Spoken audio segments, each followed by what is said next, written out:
자, 안녕하세요. 부동산 DJ 한정훈입니다. 이 주의 이슈는요, 부동산 대책, 정부의 어떤 특단의 대책이 과연, 1월 달에 뭔가 나온다고 했죠. 원래 12월 말에 나오려고 하다가 1월 달에 나온다고 했는데요. 그런 대책이, 과연 어떤 대책이 나올까? 그리고 정말 대책이, 특단의 대책이 나올 수 있을지 한번, 전체적으로 올해 시장을 한번 살펴보는 시간 준비하겠습니다. 자, 먼저 세미나 공지합니다. 1월 28일, 1월의 끝자락입니다. 올해도 1월이 너무 빨리 지나가는 것 같습니다. 올해 계획하셨던 일들 어떻게 지금 하나하나 진행들 하고 계시는지요? 작심삼일 혹시 되신 분이 있다면 지금부터 다시 2월부터 시작하시기 바랍니다. 수요일 2시부터 진행을 하고요. 서울의 중심권 재개발 지역의 토지 초기 투자 전략을 알려드리는 시간을 준비합니다.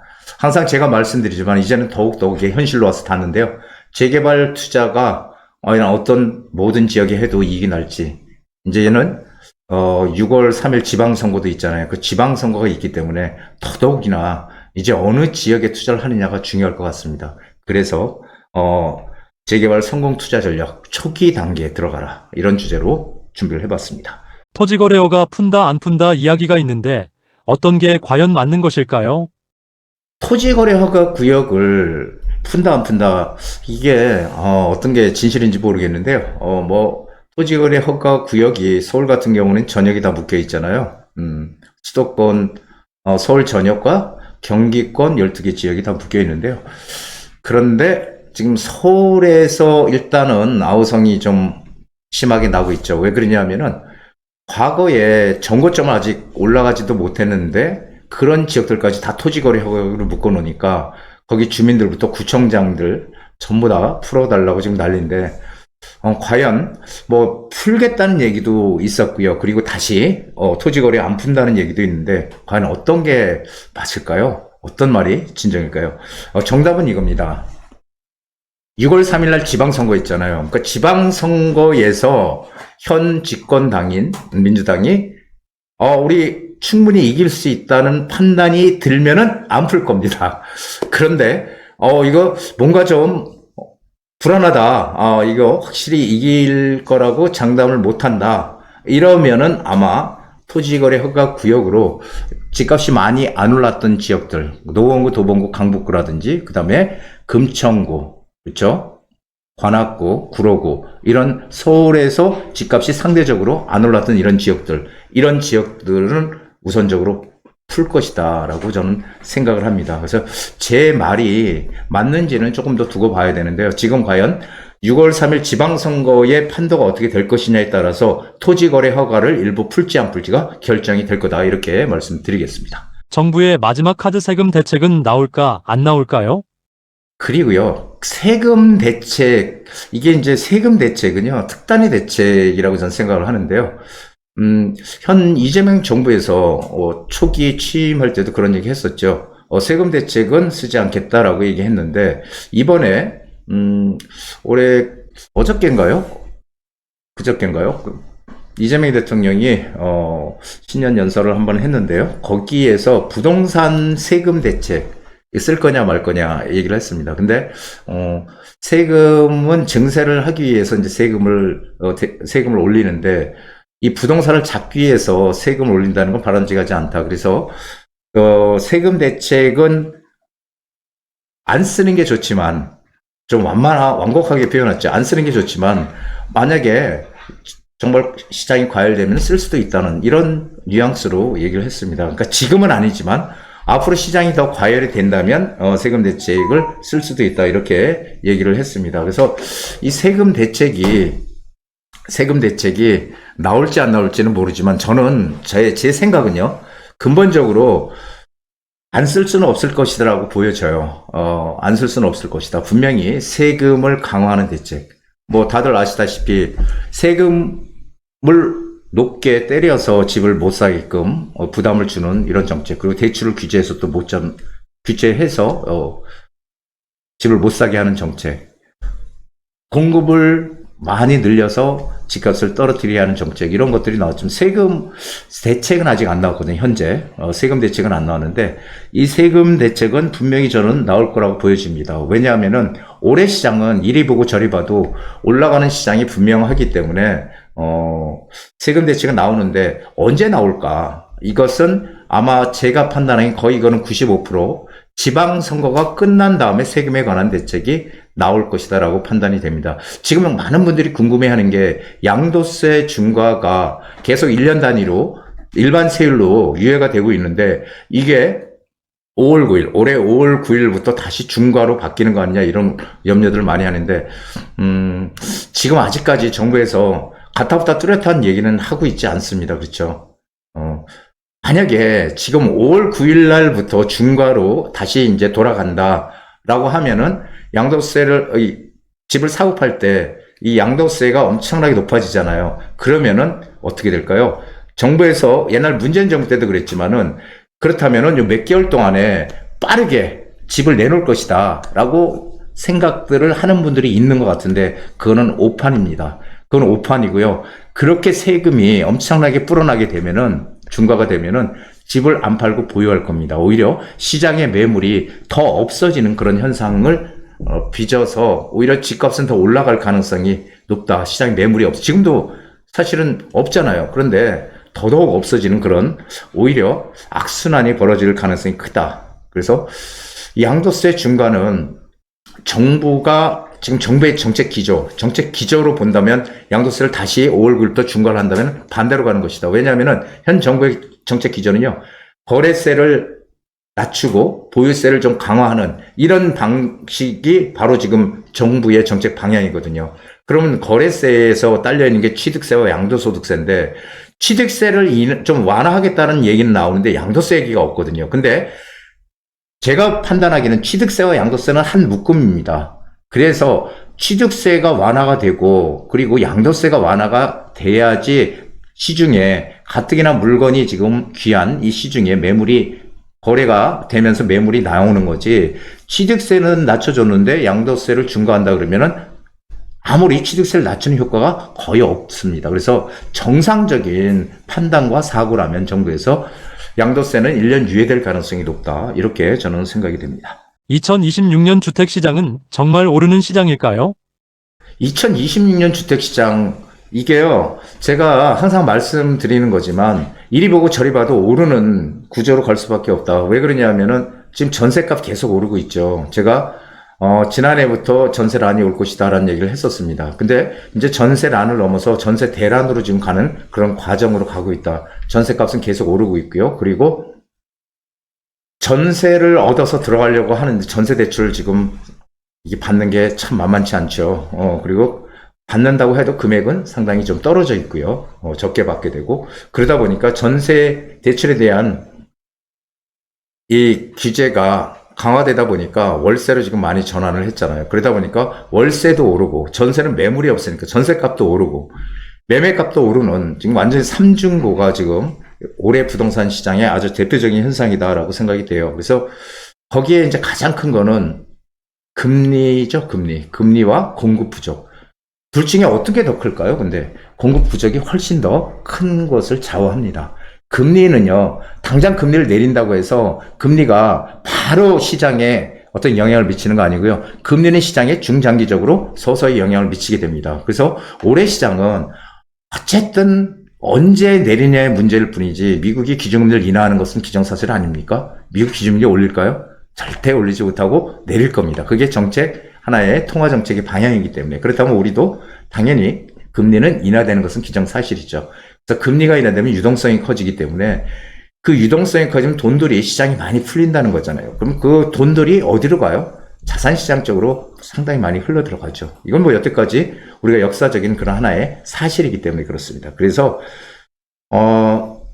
그리고 공급 부족에 관한 얘기는 이게 당장에 해소될 수 있는 게 아니잖아요. 정부의 공급 대책은 결국은 중장기 대책이지, 지금 당장의 공급 부족을 해결할 수 있는 방법은 없습니다.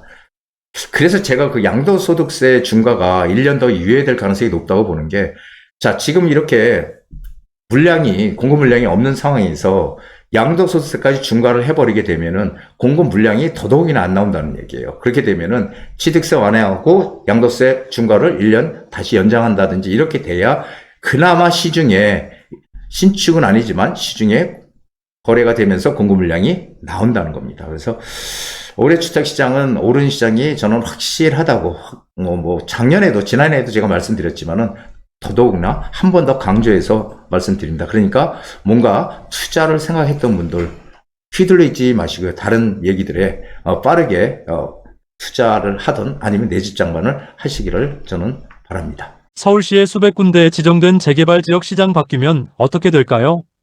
자, 이게 문제인데요. 지금 서울에 아시다시피 신속통합기획, 모아타운, 역세권 개발 등등, 그리고 또 공공재개발, 재건축 등 이런 것들이 서울에 수백 군데에 지금 지정돼 있다는 거예요. 문제는 이 수백 군데 재개발 지역이 이게 지금 시장이 현재 서울시장 오세훈 시장이 다시 되면은 어쨌든 기존 계획을 그대로 유지할 수 있지만요. 만약에 시장이 바뀌게 되면 과연 지금까지 진행했던 이런 재개발 지역들이 다 진행이 될까요? 저는 아니라고 생각하거든요. 물론 시장이 안 바뀐다고 하더라도 수백 군데 되는 재개발 지정해놓은 서울시 지정해놓은 재개발 지역들이 다 진행이 된다? 그것은 아닙니다. 될 것만 되고 안 될 것은 안 된다는 거예요. 그래서 될 것과 안 될 것을 우리가 구분을 해서 투자를 하더라도 해야지 과거처럼 재개발 된다고 지정됐다고 해서 아무데나 투자하면 절대 안 된다는 겁니다. 그렇다면 우리는 어떻게 해야 될까요? 옥석을 고를 줄 아는 그런 안목이 필요하다는 거예요. 지금 많은 곳에서 여기가 좋다, 저기가 좋다, 어느 지역이 좋다, 어느 지역에 투자해라 이렇게 얘기하지만 투자할 곳들은 사실은 우리가 정말 확실하게 투자할 곳들은 정해져 있다는 거죠. 제가 강의할 때도 말씀드리지만 그런 곳들은요, 정부에서 얘기를 해주고 있는 곳들입니다. 즉, 정부에서 역점을 기울여서 공급을 늘리려고 하는 지역들이 어디냐. 그리고 그건 이제 서울시에서 하는 지역들, 서울시에서 공급을 왕창 늘려서 뭔가 하려고 힘을 주는 지역들이 어디냐. 그리고 각 구, 서울에 25개 구가 있잖아요. 그 각 구에서 밀어주는 지역이 어디냐라는 걸 우리가 판단을 해야 됩니다. 그런 지역들을 우리가 들어가야 거기는 시장이 바뀌든 안 바뀌든 꾸준히 진행이 되는 거지, 그렇지 않고 그냥 싸다는 이유로 외곽에 간다든지 이렇게 어디가 좋다더라 카더라라는 그런 통신을 듣고 카더라 통신을 듣고 가면 안 된다는 겁니다. 그러면은 재개발 투자가 이제는 완전히 옛날하고 패턴이 달라졌다는 거예요. 그래서 저는 정부에서 얘기해주는, 정부에서 힘을 줘서 그쪽을 개발하려고 하는 의도가 있는 지역들을 우리가 골라서 들어가야 된다. 재개발 지역에 들어가더라도. 재개발 재건축이 답인 건 맞지만 재건축은 돈이 너무 많이 들어가니까 못 들어가는 거고요. 우리가 상대적으로 작은 돈으로 투자할 수 있는 데가 재개발 지역 아닙니까? 그래서 이 재개발 지역들, 이런 것들을 우리가 어떻게 잘 선점해서 정부에서 찍어주는 지역들을 들어가느냐. 그것이 가장 중요하다. 이렇게 저는 생각을 합니다. 수많은 재개발 지역 중 잘 고르는 방법은 무엇일까요? 재개발 지역 잘 고르는 방법이요?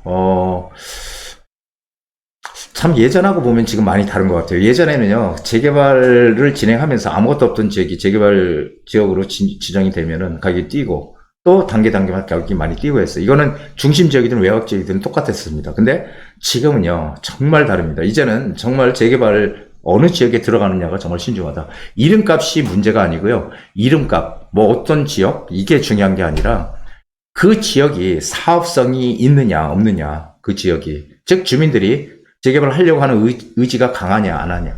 이런 것들이 가장 중요한 것 같아요. 그리고 조금 전에도 말씀드렸듯이 정부에서, 서울시나 구에서 확실하게 밀어주는 지역들이 어디냐, 이런 것들이 가장 중요할 것 같고요. 재개발 지역은요, 외곽 지역도 있고 중심 지역도 있고 다양하게 있습니다. 근데 우리가 항상 생각해 봐야 될 게 예전과 다른 패턴이다. 그 패턴이 다른 게 뭐냐면요. 예전에는 우리가 재개발 투자를 해서 이게 언제 지어지지? 이런 생각들 많이 했잖아요. 언제 지어지지? 이거 지어지다가 중간에 어떻게 되면 어떡할까? 별로면 고민을 다 하면서 재개발 투자를 했습니다. 근데 이제 앞으로는 어떻게 해야 되냐면요. 그 재개발 지역이 끝까지 가느냐가 중요한 게 아니고요. 이 재개발 지역이 정부에서 밀어주고 서울시나 구청에서 밀어줘서 진행이 빨리 될 수 있는 곳이 어디냐라는 걸 찾아야 돼요. 빨리 될 수 있는 곳.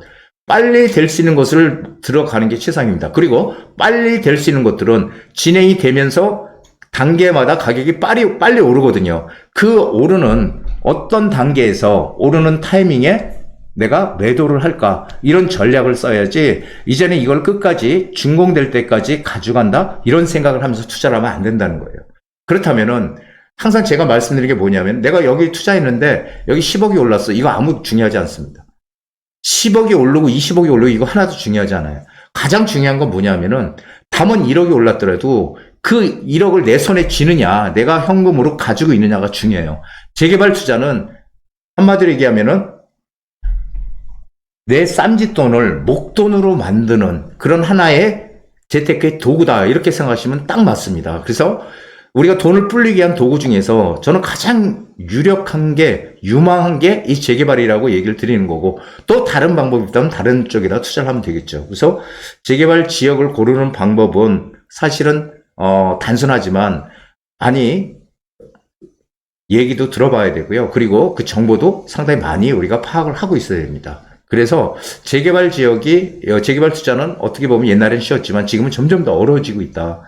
그러니까 사업성이 나오고 주민들이 원하는 것, 주민들이 재개발하기를 원하고, 그리고 가장 중요한 거는 서울시나 구청에서 밀어주는 곳, 이런 것들을 들어가야 된다. 이렇게 일단은 정리를 해드리겠습니다. 투자자로서의 올해의 최상 투자 전략은 무엇일까요? 자, 투자자로서의 전략이라 그러면은 항상 투자자는요, 이 시장이 지금 투자해서 이익이 날 수 있는 시장인지 그런 것들을 잘 봐야 되거든요. 이익이 안 나고 떨어지는 시장이다. 규제가 많이 나와서 뭐 떨어진다. 이런 생각하면 투자하면 안 되잖아요. 근데 올해가 만약에 여러분이 오르는 시장이라고 생각한다면 가장 정부에서 밀어주는 이 재개발과 재건축에 투자해야 됩니다. 단지 재건축은 돈이 너무 많이 들어가요. 아니, 이 사람아, 저 외곽 지역에 가면 돈 많이 안 들어가는데 그게 아니라니까요. 왜 그러냐면 예전에는 그런 거 가능했어요. 외곽 지역 재개발, 재건축 다 가능했습니다. 하지만 지금은요, 안 됩니다. 왜? 이제는 양극화에서 초양극화로 가는 시장이에요. 오르는 것과 오르지 않는 것이 너무도 극명하게 갈리는, 앞으로 시간이 가면 갈수록 점점 더 커집니다. 그렇기 때문에 우리는 외곽을 가만 안 두고 중심 지역 쪽으로 투자를 해야 된다. 근데 중심 지역에 들어가려고 보니까 재개발, 재건축이 정부에서 지금 화두인데 거기 들어가는 건 맞는데 중심 지역에 재건축 투자할 수 있습니까? 돈이 너무 많이 들어갔잖아요. 그렇죠? 돈이 너무 많이 들어가니까 못 들어갑니다. 그래서 유일하게 아직 개발이 안 된 중심 지역에 들어갈 수 있는 유일한 방법이 재개발 아닙니까? 그래서 재개발 투자를 하는 거고요. 재개발 투자를 하되 재개발은 단계마다 가격이 오르니 초기 단계에 진행되는 데들을 들어가서, 물론 외곽은 안 된다고 제가 얘기 드렸죠. 초기 단계에 진행되는 데들 들어가서 단계마다 가격이 오를 때 매도를 하는 겁니다. 자, 우리가 아무것도 없던 지역이 갑자기 건축 제한으로 묶인다. 건축을 못하게끔. 왜요? 신축이 자꾸 들어오게 되면은 사업성이 떨어지니까 여기가 개발을 이제 확실하게 하겠다라고 판단이 되면은 구에서 건축 제한을 겁니다. 그럼 건축 제한을 하면 신축이 못 들어오잖아요. 그러면 우리는 어떻게 받아들여요? 여기 재개발 뭔가 추진하네? 가격이 뜁니다. 이런 단계마다 가격이 뛰기 때문에 그 단계마다 우리가 어느 때 팔 수 있는 그런 매도 타이밍을 잡는 그런 전략을 세워야 된다는 거죠. 그래서 여러분들이 꼭 이 얘기는 드리고 싶은 게, 재개발 투자든 재건축 투자든요, 이 투자는요, 내 돈을 불리는 거예요. 어떻게든 내 돈만 불리면 성공입니다. 1억을 불리든 10억으로 불려지든 불리면 일단 재테크에 성공해요. 많이 버느냐 못 버느냐의 차이일 뿐이지. 그런데 재개발에 우리한테는 그런 기회가 존재한다는 거죠. 하지만 끝까지 가져가는 것보다 단계마다 매도를 하는 전략, 이런 것들이 필요합니다. 그래서 항상 시장을 잘 꾸준히 살펴보면서 우리가 그때마다 또 어떤 대책이 나왔을 때 어떤 대책을 우리가 그 대책의 틈새 시장을 공략하는 이런 전략은 저희들이 하는 거고요. 전문가들이 하는 거고, 여러분들은 시장의 전체적인 흐름을 보고 제가 얘기 드린 그런 전략대로 투자를 하시게 되면은 아마 올해 소액을 목돈으로 만드는 그런 커다란 성공을 거둘 수 있는 해가 되지 않을까, 저는 그렇게 생각을 합니다. 한정훈의 부동산 DJ에서는 여러분들의 고민을 기다립니다. 영상을 보시고 투자에 관심 있으신 분은 지금 바로 연락 주시기 바랍니다.